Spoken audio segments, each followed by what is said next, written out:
अस्सलाम वालेकुम रहमतुल्लाहि वबरकातुहू। इत्तेहाद न्यूज में आप सभी का खैर मकदम है। आज राज्योत्सव के जश्न के साथ यमएस के काले दिन की भी चर्चा करते हैं। अभी रात के 12 बजने को है जब हम ये वीडियो बना रहे हैं, लेकिन अब भी जश्न राज्योत्सव मनाने की आवाजें आ रही है। चन्नम्मा सर्कल में भीड़ अब भी बनी हुई है। खैर 1 नवंबर को मैसूर कर्नाटक रियासत में तब्दील हो गया। अब मराठी जुबान बोलने वालों की मांग महाराष्ट्र, जो पहले बॉम्बे हुकूमत, और मैसूर रियासत जो बाद में कर्नाटक हुआ, इस पर हमने पहले भी वीडियो बनाया हुआ है। खैर आज सुबह से ही चन्नम्मा सर्कल में राज्योत्सव मनाने के लिए नौजवानों के साथ खवातीन यानी कि लड़का लड़कियां भी बड़ी तादाद में शिरकत होती नजर आ रही थी।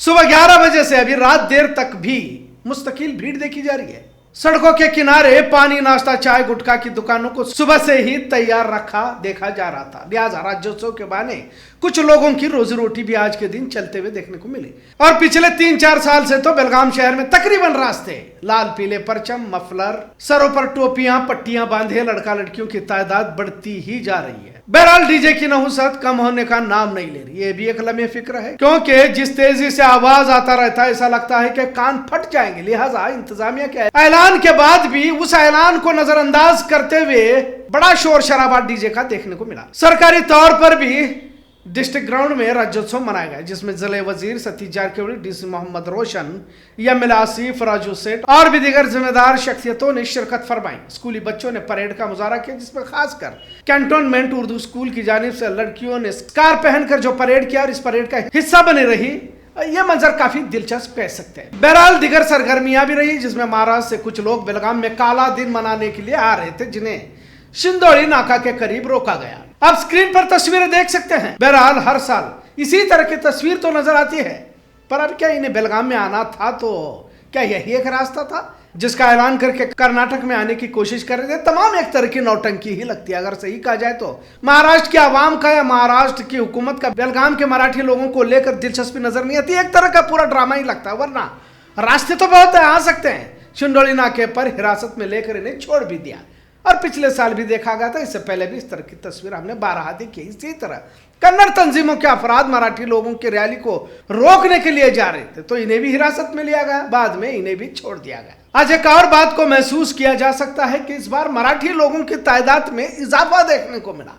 अब इसकी क्या वजह हो सकती है तो मालूम नहीं, क्योंकि पिछले कुछ दिनों से नारायण गौड़ और शुभम शेड़के को लेकर तनाव चल रहा था, बयानबाजी भी चल रही थी। हो सकता है शायद इसका भी असर हो, लेकिन इस बार बढ़ती तादाद का फिर से सरहदी मसला और मजीद तूल पकड़ सकता है, क्योंकि अब धीरे धीरे यमएस की ताकत खत्म होते नजर आ रही थी। बेलगाम की अक्सरियत अवाम अब कांग्रेस या भाजपा की तरफ अपना रुख करते हुए देखने को मिल रहा था, लेकिन बढ़ती तादाद के नई सियासी तब्दीलियों की तरफ तो इशारा नहीं है। ऐसा भी सवाल जहन में आना लाजिम हो जाता है। खैर एक और दिलचस्प वारदात आज के दिन पेश आई, जिसमें यमएस के नौजवान कायद शुभम शेड़के के साथ सीपीआई काली मिर्ची ने सेल्फी लेने की खबर रियासती तौर पर चर्चा का मौजू बनी रही। अब यह मामला इतना संजीदा बन गया कि पुलिस कमिश्नर भूषण बोरसे साहब को कार्रवाई करने तक का बयान देना पड़ा। खैर हजारों लोग जश्न राज्योत्सव में शरीक होकर नाच रहे थे। डीजे की धुन कानों के पर्दे हिला रही थी। सड़कों को राज्योत्सव के चलते बंद भी किया गया था। बार बार शहर के अहम रास्तों को बंद करना आवाम के लिए काफी तकलीफ का बाहस भी बन रहा है, क्योंकि सिविल अस्पताल जाने वाले एम्बुलेंस के लिए यही वो रास्ता है जिससे मुश्किलें हो रही। तो पिछले रास्ते से ही ट्रैफिक को मोड़ दिया गया था। राज्योत्सव के लिए सरकार की जानिब से भी 2 करोड़ रुपए मंजूर किए गए थे। दोपहर में फिर से शुभम शेड़के को हिरासत में लेने की बात सामने आई, फिर उसे छोड़ने की भी तलाश हुई। राज्योत्सव का जश्न अब भी जारी है। नौजवानों को बड़े तादाद में नशा करते हुए भी देखा जा रहा था। कुछ जगह पर हाथापाई की भी खबरें हासिल हुई है। खैर कईयों को तो सिर्फ डीजे, रैली, जुलूस में दिलचस्पी रहती है। एक बड़ा तबका इसके इंतजार में भी नजर आता रहता है। अब असल सवाल की तरफ आते हैं, क्योंकि कर्नाटक में हमने अक्सर देखा है कि सरकारी या गैर सरकारी बड़े बड़े इजलास, जुलूस होते हैं तो तमाम मशहूर शख्सियतें, हस्तियों की तस्वीरें लगाई जाती है। अगर नहीं रहती तो टीपू सुल्तान शहीद रहमतुल्लाह अलैह की तस्वीर कहीं पर नजर नहीं आती। और यह सवाल हम बार बार उठाते रहेंगे, सरकार किसी की भी हो, भाजपा या कांग्रेस या जनता दल की, हम मुस्तकिल टीपू पर आवाज उठाते रहेंगे, क्योंकि जानबूझकर एक मुजाहिद आजादी को सिर्फ मुसलमान होने की बुनियाद पर बुलाने की कोशिश शर्मनाक कही जा सकती है। दशहरा कर्नाटक में बड़े पैमाने पर मनाया जाता है। मैसूर में इसी तरह टीपू को छोड़ बाकी सभी की तस्वीरें लगाई जाती। हाल ही में कित्तूर उत्सव भी मनाया गया, यहाँ भी टीपू गायब, और अब राज्योत्सव, इसमें भी आपको टीपू सुल्तान की याद नहीं आती। आखिर ऐसा क्या दुश्मनी है जो आप टीपू सुल्तान की तस्वीर लगाने में शर्म आती है? आखिर ऐसी क्या दुश्मनी है जो आपको टीपू सुल्तान की तस्वीर लगाने में शर्म आती है, जबकि कन्नड़ जुबान के तहफ्फुज की खातिर टीपू सुल्तान ने जद्दोजहद की है। आप इस खत को देखिए, आज भी टीपू सुल्तान का कन्नड़ जुबान में लिखा खत मिलेगा और एक दो नहीं कई सारे खतूत आज भी मौजूद है, जिसमें एक खत 5 अगस्त 1791 का है।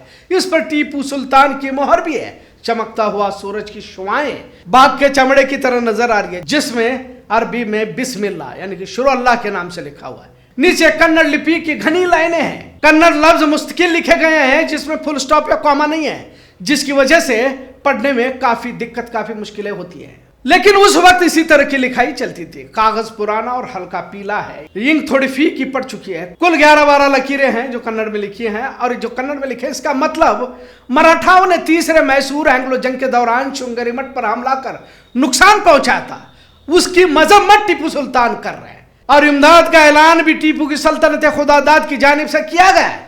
मठ की हिफाजत तहफ्फुज का जिम्मा बादशाह का होने की बात भी इसमें लिखी गई है। हिंदू मंदिरों की हिफाजत बादशाह की जिम्मेदारी बताया गया है। इस खत के पीछे और भी ताज्जुब की बात है। इस खत को इसलिए भी वाज़ह करना जरूरी है क्योंकि टीपू को कन्नड़ विरोधी और हिंदू विरोधी बताकर टीपू की शहंशाहियत और इसकी बड़ाई को घटाने की साजिश कैसे की गई है और इसकी हकीकत क्या है। कन्नड़ा में बिना ब्रेक के काली स्याही में संस्कृत श्लोक टीपू ने लिखा हुआ है। यह श्लोक क्या है ये भी सुनिए। हसद्वी क्रियते कर्म रौद्र अनुभूयते। इसका मतलब बुराई हंसते हंसते की जाती है और अच्छाई करना बहुत मुश्किल काम है। श्रृंगेरी मठ को इमदाद के तौर पर 200 राती नगद, ध्यान, हाथी और भी दिगर लिखा है। टीपू ने श्रृंगेरी को 1785 में ही टैक्स फ्री का ऐलान किया था, जिसकी वजाहत भी इस खत से होती है। कुल 29 ऐसे खत है जो आज भी मौजूद हैं, जो 1791-1798 के दरमियान लिखे गए।